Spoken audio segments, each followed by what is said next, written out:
Hey guys, how's it going? My name is Taylor, and in today's video we're going to go ahead and fix up the 4L80E and the 70L Camino. So let's go through real quick and I'll show you the parts we're going to be installing. In the last video I posted of the car, I mentioned that I had a transmission fluid leak from the back of the tail shaft housing, and it's actually due to a worn out bushing in the actual extension housing itself.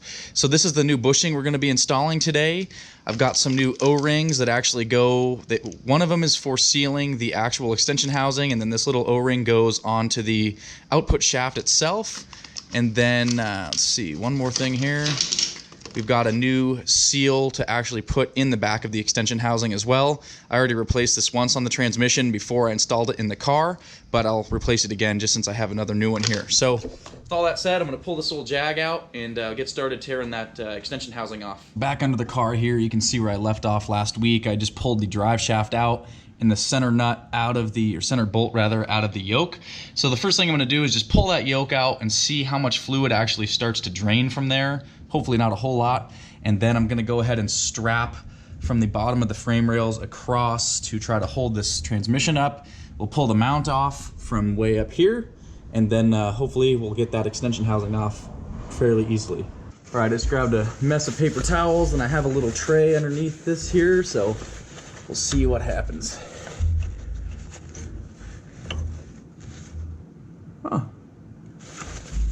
Oh, that's awesome. Did not leak a lot at all. It's perfect. So we got our yoke out, as you can see there, and ready to move on to the next phase of unbolting the mount itself. All right, so I just got two 5/8 bolts on the bottom going through the cross brace, and then I've got a 15 mil on either side of the extension housing to pull out, and we'll go ahead and get that mount out of there. All right, guys, so I've got all of the bolts undone from the mount. I went ahead and put a 4x4 in this little jack tray from the lift, along with the 2x4 on top of it to hold the transmission up. And basically what I'm going to do is just pry up on the back of the extension housing in a structurally safe place, get that transmission up a little bit so I can get the mount out, and then drop it down so we can access all of the bolts around there. So let's give it a try.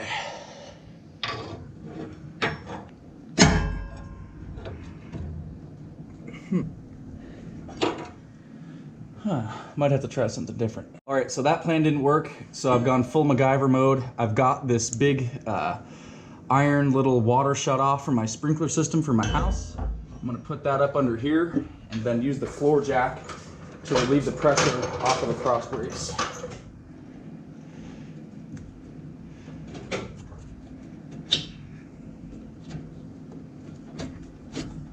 All right, got the mount out. And I'll slowly drop that down onto the wood.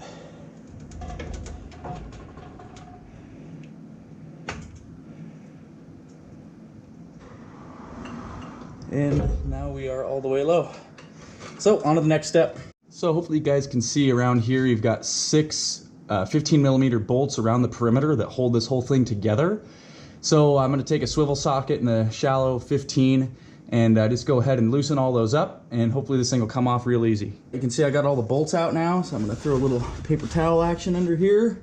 Just give it a quick tap, it breaks loose like so, and hopefully we can get this thing off and clear everything, which might not be the case.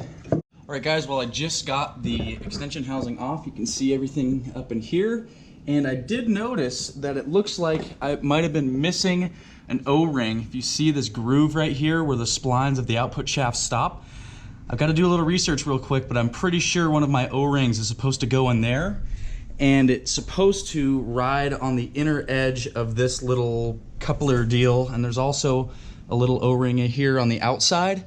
So try to get the camera up where you can see this slides over like so, and kind of snugs up there on that beveled edge of the output shaft right here. But I'm pretty sure I'm supposed to have that O-ring in there, like I said, and that could have been an issue with potentially leakage or something like that. So anyways, this is the extension housing. This is the O-ring or gasket, whatever you want to call it, that sealed the extension housing to the back of the transmission, and it goes into this groove here like so. So I've got a fresh one of those.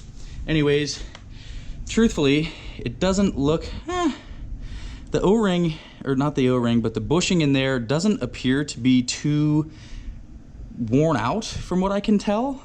I think maybe the leak issue was actually from that missing O-ring, but nonetheless, I'm going to change all this stuff while we're here. So I'm going to go ahead and pound these out right now and fit it with the new stuff, and then we'll compare this old bushing with the new one. All right, guys, well, I got the bushing out, and it did get mangled up pulling it out. I did it pretty well without actually gouging up the extension housing, so that was good. I basically just kind of got under one side of it and folded it over itself, and then just pounded it out and weakened it. Anyways, so while we're looking at this, comparing new to old, this old one, I don't know if this will focus enough for you to see on camera, but there's a ridge inside here. There's a little port where transmission fluid is supposed to come through, and basically it had thinned out a lot in here. There's almost no ridge on this anymore, and some pretty deep grooving. Right in here, hopefully you can see, this is a pretty steep ledge in here, so this is going to seal on that output shaft, or on the yoke itself really well. And then again, same lubrication hole coming through. So basically I think what was happening was it was coming through the hole, and it was so worn that it was just the transmission fluid was leaking past, and it was just too much of the ATF for that seal on the back of the extension housing to hold in.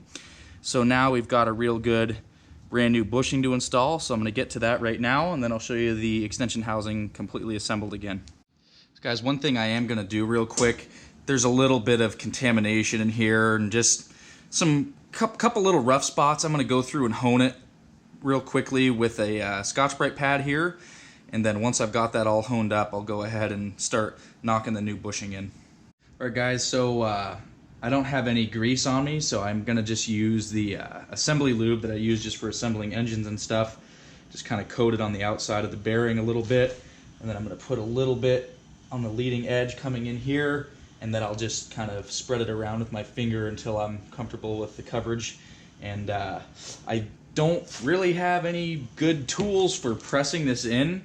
I think I'll get it maybe started with just the back of the wooden hammer and just kind of go around, you know, a couple different positions and try to get it in there. So hopefully that all goes to plan.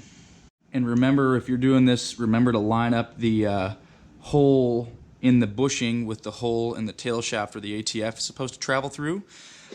Basically, I just leveled this out by pushing on this hammer sideways like this, so it's squared up, and now I'm just going to go around and gently tap it all the way in with the back of this hammer here.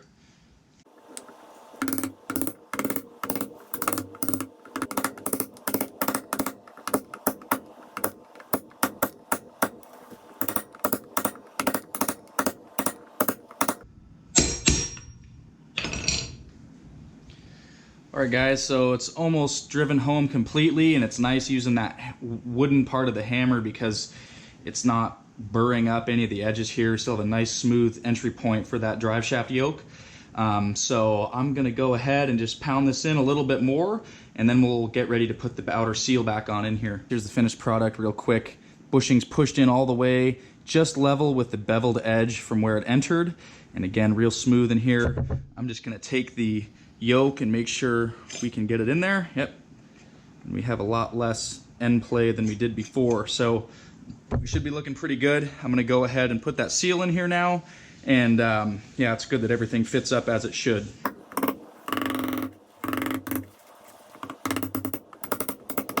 Alright guys, well that probably wasn't the most optimal way of pressing that in there, but it was effective, and again, got good engagement here.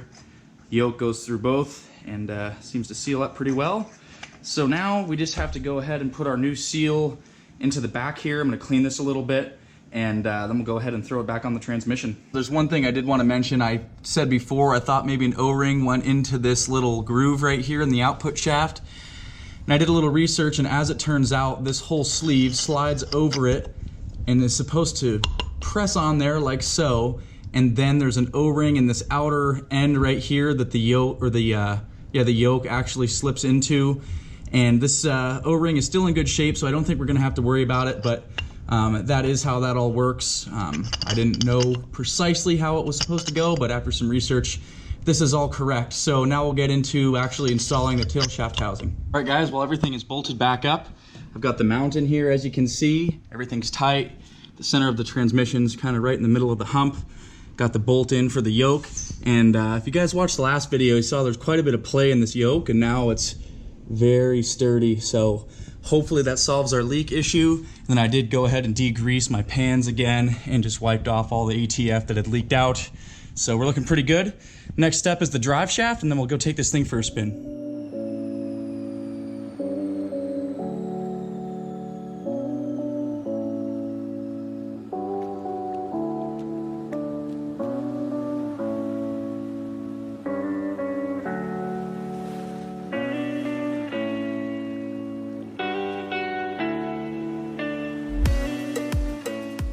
All right, guys, we got the U-bolt straps all figured out and tightened up, so the drive shaft is fastened completely. Now we're ready to go ahead and lower this thing down onto the ground.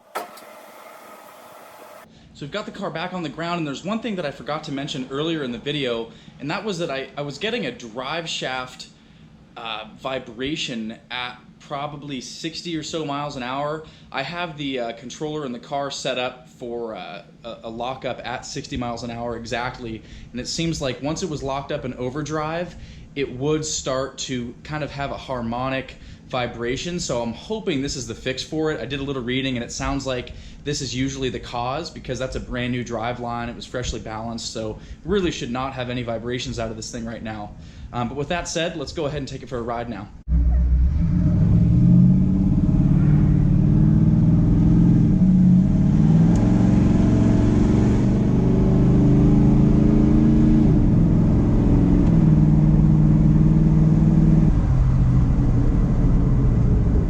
So I'm just going to take it up the highway real quick.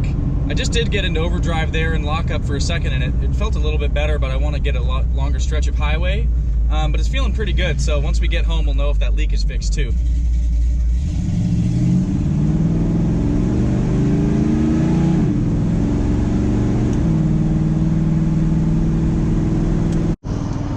I had to put the windows up because there's so much wind noise, but we're cruising right now. We're probably doing about 70 at 2,500 RPM, and it feels pretty good. You know, the ride's just never perfect in these old cars, especially when you get big fat tires on them and stuff like that, but it's cruising really nicely. I don't feel a major vibration anymore, so I'd say that was the fix for the vibration as well. It's feeling really good out here on the highway, just cruising speeds. And yeah, so it's feeling good. Now let's get back home in the driveway and crawl underneath and see if that leak is fixed. While I'm laying on the ground under the car, I actually put the Jaguar back in the garage on the lift, but I'll show you here. The cross member is totally clean. Before, you know, even the first drive in the car, it was just flinging ATF everywhere, so there's no residue anywhere on this thing. No more on the exhaust. This little streak was actually there from before, so it's looking very clean. Poke it around over here where I can't even see, and it should look totally clean. So I think that's definitely the fix for the leaky 4L80E tail shaft housing. Well, that's a major relief, guys, because that ATF leak only cost me $18 plus shipping on eBay. So it was a quick job that you can do, you know, on jack stands in the driveway. Lucky to have this lift here, so it made it a little bit more accessible for me. But that was definitely the fix for the leaky tail shaft. And it also kind of cleaned up the vibration as well. So if you have either of those two problems, that is the first place I would look on your 4L80E transmission. Guys, something I want to mention that I found in some of my research on these 4L80Es is that they had several different styles of output shafts. And earlier in the video I mentioned the O-ring that goes on the output shaft, and then I didn't end up using it because I had a different style output shaft than I thought I had. Some of you guys are going to have an output shaft that takes an O-ring about 3 to 4 inches down on the tail shaft, and your drive shaft yoke is actually going to slide over it. There'll be a counterboard part of the yoke that has no splines attached, and that is where it will seal. Mine was the other way, where it sealed to the outside with that sleeve, but that's something I did want to clarify, just so none of this was misleading today. So 2 different styles. One uses an O-ring, one does not, and uses that sleeve like I showed you. So that is going to do it for today's video, you guys. I really hope that you enjoyed it or found it helpful. And if you did, please give it a big thumbs up for me and subscribe to my channel if you want to see more automotive content like this. The next video that you guys are gonna see is of the El Camino again. We're gonna be installing this MSD 6AL2 ignition control box. I need to install that in the car because the transmission control module needs a filtered tach signal, and I'm currently not running a tach signal on the car right now, and I can't run it at wide open throttle because it would not shift. And that'll also have a upper end rev limiter and a two-step rev limiter as well for launch control. So that's going to be really fun to install. We'll probably put it either somewhere under the dash or in the engine compartment somewhere where you can't see it. And yeah, so that'll be really fun. So I'm probably going to do that within the next day or so, so keep an eye out for that video. I'm looking forward to seeing you guys next video.